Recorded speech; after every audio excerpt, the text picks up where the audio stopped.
Oi, pessoal, tudo bom? Vamos dar início a mais uma aula sobre o conteúdo de genética. Meu nome é professor Artelo Daniel e prepare os materiais. Boa aula!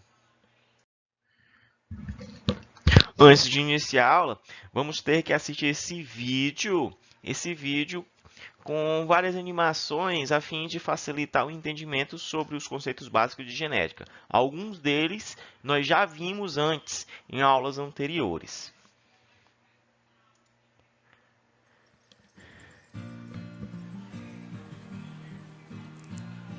Hereditariedade. Lei de Mendel. Você sabe o que é isso? Hereditariedade é a transmissão de informações genéticas de pais para filhos. Você saberia de me dizer o que é um gene? Gene é um fragmento, um pedaço de DNA. Na lei de Mendel, os genes são representados por letras do alfabeto: Azão, Bzão, Azinho, Bzinho, etc. Agora que vocês já sabem o que é um gene, saberiam me dizer o que é um genótipo? O genótipo é um conjunto de genes. Se os genes são representados pelas letras do alfabeto e genótipo é um conjunto de genes, então ele vai ser representado pelo conjunto de letras.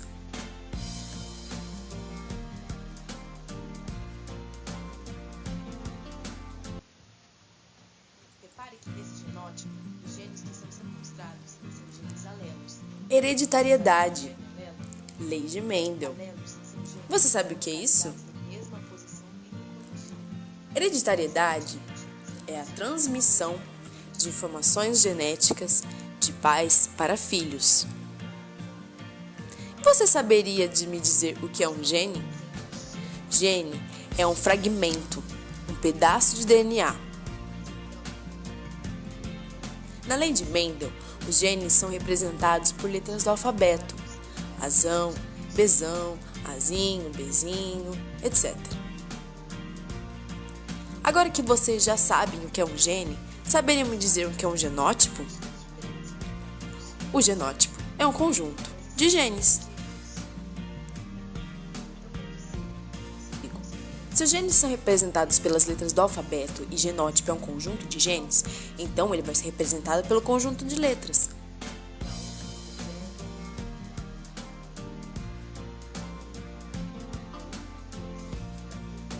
Repare que nesse genótipo, os genes que estão sendo mostrados são genes alelos.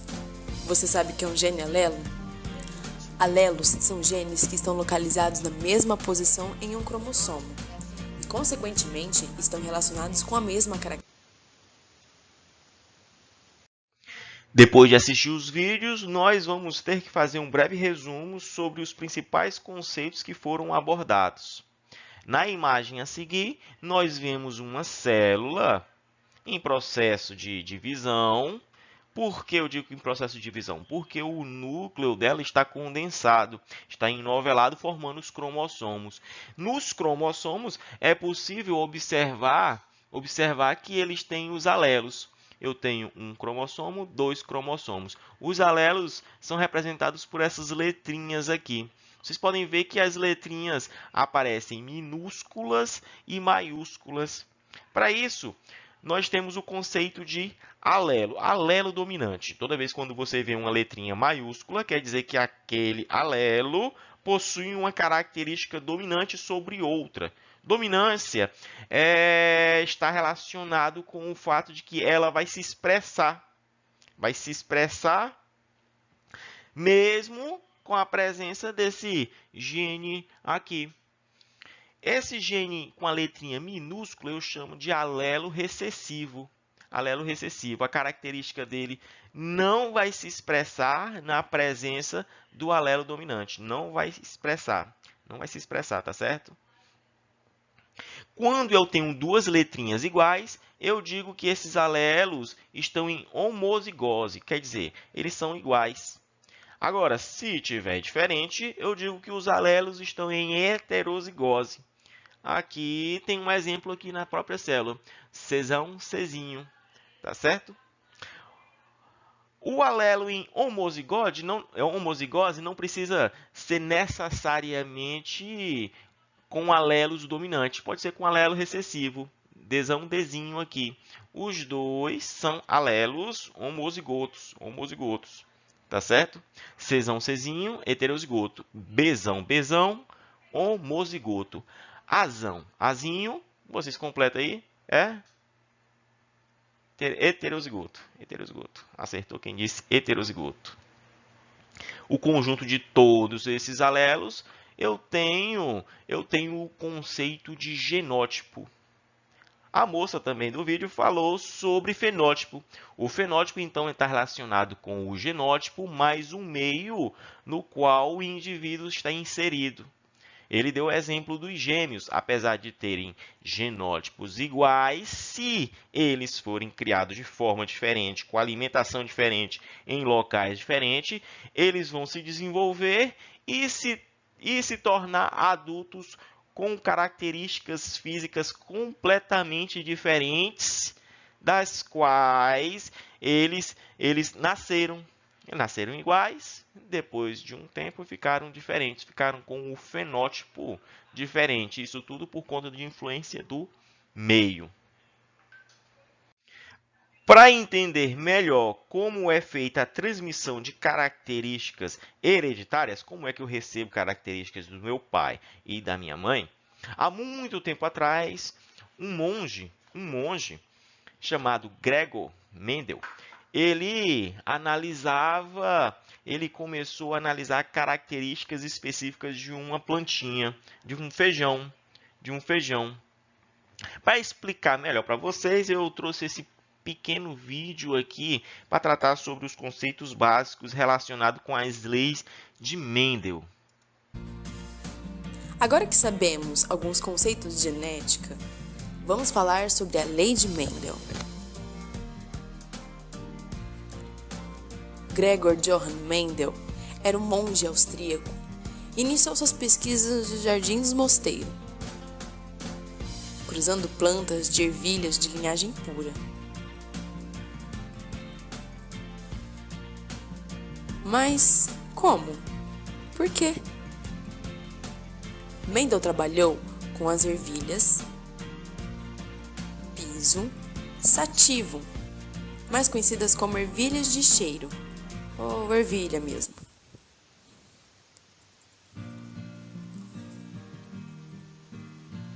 E por que ele usou essa planta e não outra ou algum tipo de animal?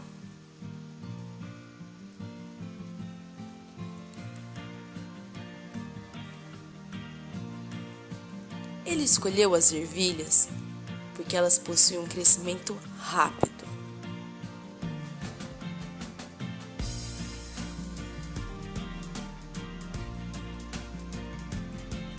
São de fácil cultivo e apresentam um grande número de variedades. Ele começou utilizando as cores das ervilhas, verdes e amarelas. Mendel cruzou ervilhas verdes puras com ervilhas amarelas puras para ver como iria ser seus descendentes.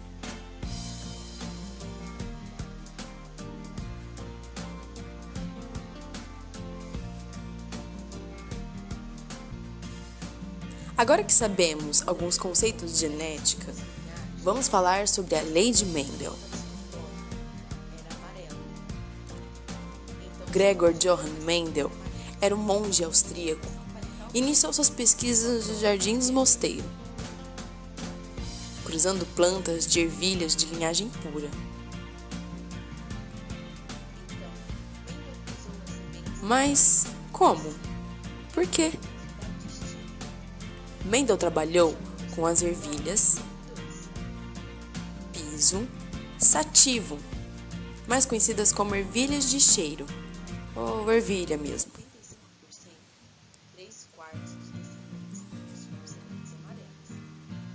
E por que ele usou essa planta e não outra ou algum tipo de animal?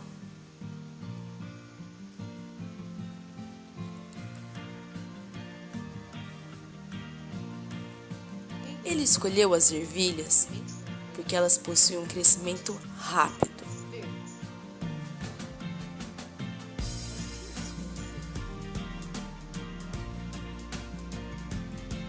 São de fácil cultivo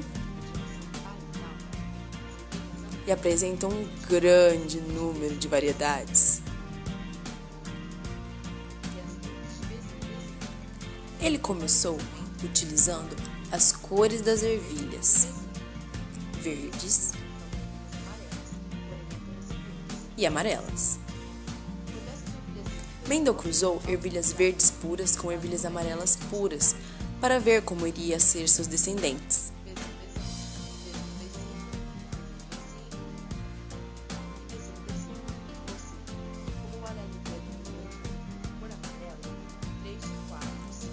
Quando ele cruzou essas duas linhagens, percebeu que toda a sua prole era amarela.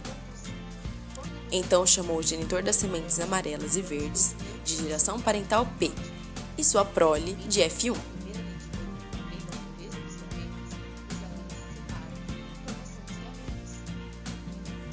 Então, Mendel cruzou as sementes da F1 entre si e obteve um resultado distinto. Chamou a segunda prole de F2.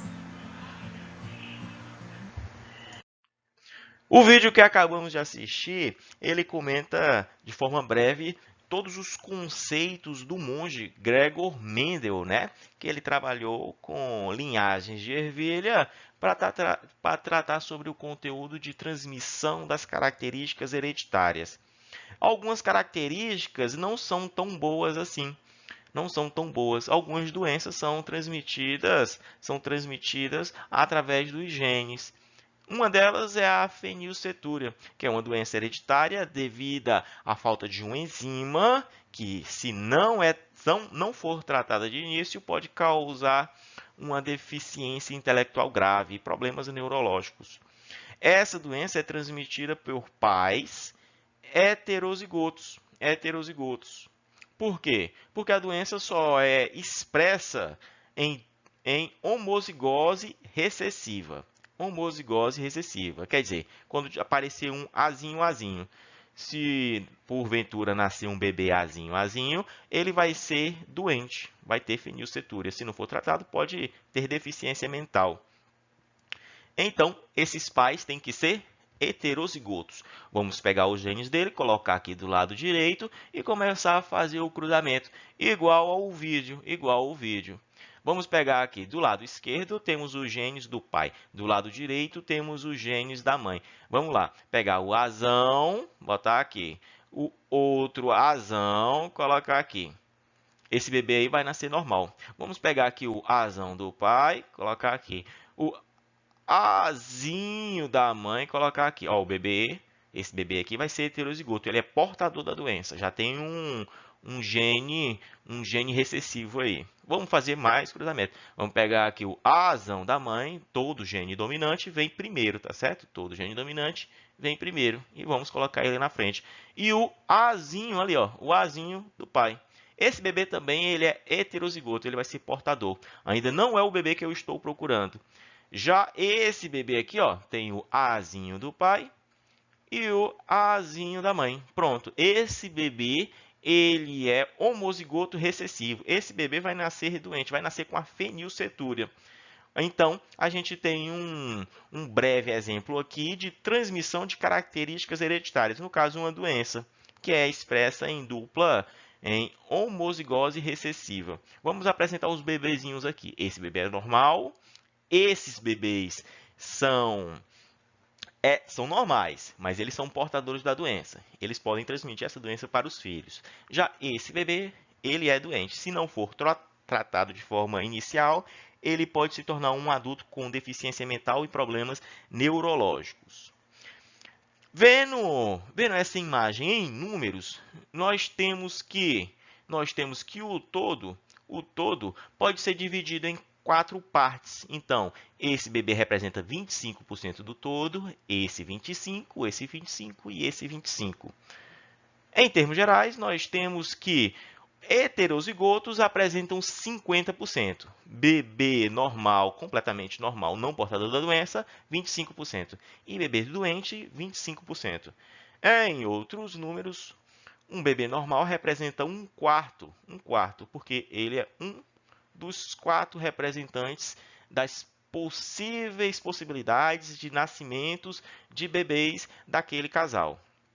Aqui nós já temos um quarto de possibilidade, nós temos a possibilidade de nascer um quarto de bebê doente e um meio de bebês portadores da doença. No caso, eles são heterozigotos iguais aos pais. Falando especificamente sobre a ausência de dominância, alelos com ausência de dominância, nós temos o sistema ABO. Aquele que tem a tipagem sanguínea do tipo A, B, AB e O. Especificamente, nós vamos falar das pessoas do tipo sanguíneo O, aquelas que têm o gene Izinho, e ele, na presença de qualquer um desses genes dominantes, ele não vai ser expresso. Por isso que o tema aqui é alelos com ausência de dominância. Aqui embaixo nós temos uma tabelinha mostrando os genótipos e os fenótipos, e mostrando que o O, com esse seu genótipozinho Izinho, esse Izinho na presença de qualquer um desses genes, ele não é expresso. Isso tem um impacto direto na questão de doação sanguínea. Por exemplo, como ele não tem gene nenhum, como ele não vai ter reação, como ele não tem expressão nenhuma, esse sangue aqui, esse fenótipo aqui, pode ser recebido por todos os outros. Por isso que eu digo que a pessoa do tipo sanguíneo O é um doador de sangue universal. Ele chegar no hemop, ele pode doar sangue para pessoas do tipo A, AB e B. Já a pessoa do tipo AB, questão de curiosidade, é um receptor universal. Aqui nós temos uma tabelinha mostrando uma simplificação da questão da doação sanguínea. Ele doa para todos, o A ele pode doar para o AB e para ele mesmo, assim como o B, ele doa para ele mesmo e para o AB. O AB ele recebe de todo mundo, mas não pode doar para esses camaradinhas aqui. Ele pode receber das mesmas pessoas com a tipagem sanguínea. Por isso, ele é um receptor universal. Como o O não tem dominância, nenhum alelo com dominância, ele pode doar sangue para todos eles e não ter efeito, não ter uma reação, uma rejeição do corpo do doador. Por exemplo, agora, se uma pessoa do tipo sanguíneo O receber sangue B, aí a pessoa pode adoecer ou até mesmo morrer, porque vai dar uma reação. O corpo não vai aceitar. Falando agora sobre cromossomos sexuais, vocês devem saber que há probabilidade de nascer meninos e meninas na mesma proporção, meio a meio, 50%, 50%. Isso funciona da seguinte forma. Nós temos um genótipo aqui, nós temos 23 pares de cromossomos. O último par, na verdade, nós chamamos eles de cromossomos sexuais. São esses cromossomos que caracterizam meninos e meninas. Por exemplo, para ser uma menina, a pessoa tem que ter o cromossomo XX. Um cromossomo veio do pai e um cromossomo veio da mãe. Para a pessoa ser um menino, a pessoa tem que ter um XY. Você vê que a única diferença é esse Y. Então, para ser um menino, a pessoa tem obrigatoriamente que ter o cromossomo Y. Esse cromossomo vem do pai ou da mãe, e esse cromossomo vem do pai ou da mãe. Tá certo? Professor, então, quem determina o sexo da criança é o pai. É verdade. Funciona da seguinte forma. A mãe, por ser mulher, ela tem o XX. Qualquer um desses gametas aqui, pode dar origem a uma menina. Mas só o pai vai determinar se é menino ou menina. Por exemplo, vamos fazer os cruzamentos aqui. Se essa menina receber um X do pai e um X da mãe, com toda certeza vai ser uma menina. Mas agora, se receber um X da mãe e um Y do pai, vai ser um menino. Então, a gente chegou ao fim de mais uma videoaula, tudo bem? Depois que você terminar de assistir essa videoaula, você vai ter que fazer uma atividade no sistema do Escola Web. Com certeza ela vai estar lá. Depois que terminar, você deve enviar por e-mail do professor. E, no demais, se você tiver alguma dúvida, pode entrar em contato comigo pelo chat. O chat também do Escola Web. Então, até mais. Boas aulas!